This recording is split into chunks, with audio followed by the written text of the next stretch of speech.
يعطيكم العافية. بعطيكم قصة سبحان الله. أمس جت سالفة، الشباب نسولف في الطاولة، جت سالفة عن الأرزاق. سبحان الله، الله يصرف عنك شيء ويصير سبحان الله الشيء اللي أنت كارهه وصارف الله عليك رزق في مكان ثاني. مثلا تجي مثلا تبغى تشتغل في وظيفة، أو فجأة بطريقة أو أخرى وظف أحد ثاني بدالك، تجي أنت تطلع زعلان، ما تدري أن هذا خير صرفها الله عنك ليوجهك الخير أعظم وأكبر. بعطيكم قصة صارت، يقال، ركزوا على يقال، تمام؟ قصة شهيرة، بس أنا يعني سامع وأعرف ناس صارت لهم القصص هذه، ولكن اسمعوا القصة والعبرة فيها. عطنا يزيد القصة والعبرة. ما شاء الله من يوم صار أبو سعود يسوق وانت صاير تسوي قصص لنا. طيب اسمعوا القصة والعبرة. القصة تقول إن شخص راح يقدم وظيفة على شركة مايكروسوفت عامل نظافة، وقبلوه للوظيفة. لما جو التسجيل قالوا حط إيميلك، قال أنا ما عندي إيميل. قال كيف ما عندك إيميل؟ قال ما عندي إيميل ولا عندي كمبيوتر ولا أعرف له.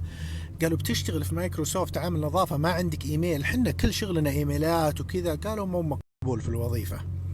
قال ابن حلال حاول. رجع للي حق اللي قابل الوظيفة أول شيء، قال ما في وظيفة، وعلى قولتهم امسك الباب.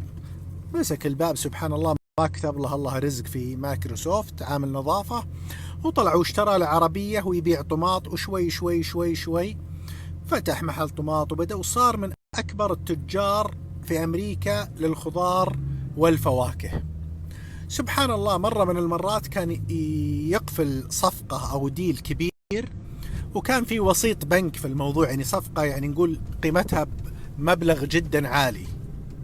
المهم جو يقفلون الديل وكذا، سأل البنك وكذا، قالوا الشخص قالوا وش نحط ايميل للمراسلات؟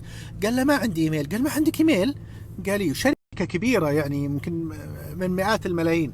قال له ما عندك ايميل؟ قال لي قال ما عندي ايميل ولا استخدم الكمبيوتر. قال هذه الشركة الكبيرة العظيمة وصاحبها ما عنده ايميل ولا يستخدم كمبيوتر، اجل لو تستخدم ايميل وكمبيوتر وش كنت بتسوي في السوق؟ قال لا لو استخدم ايميل وعندي كمبيوتر كان انا عامل نظافة في شركة مايكروسوفت. شوف سبحان الله، الله صرف له شيء وعوضه في شيء اكبر. فسبحان الله الارزاق وتصريف رب العالمين. يقول لك المؤمن لو اختار هو بنفس الخيارات بيختار سبحان الله ما اختار له رب العالمين. المهم حنا الحين في شارع الفابور، ماتش بيفتح في هذا الشارع، وأعرف وين الفرع اللي بيفتحونه في شارع الفابور. بس ما أقدر أعلمكم لأن ما جاني التوجيه إني أبلغكم. سارة تقول خلي الموضوع علينا قفل كل شيء. ماتش بيفتح بإذن الله بإذن الله بإذن الله خلال أقل من 12 شهر في هذا الشارع بإذن الله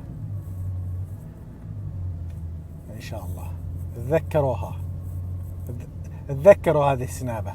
وخلال أقل من 3 شهور من اليوم تتحط اللوحة في شارع الماركات مكتوب عاد وش رأيكم؟ يلا كل واحد يكتب لي، بينكتب عليها ماتش الطيب الأصلي بالسعر الأصلي، بينكتب عليها هنا في باريس في شارع الماركات. بس وش العبارة الصحيحة اللي تنكتب؟ طبعا تنكتب بالإنجليزي مو بالفرنسي، لأن الشارع هنا للسياح وشارع من أهم الشوارع الماركات اللي معروفة. شوفوا كل الماركات موجودة هنا. هو بيفتح هنا ماتش. وش العبارة رأيكم اللي تنكتب بالإنجليزي؟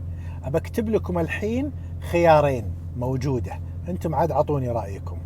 في خيار ثالث إضافي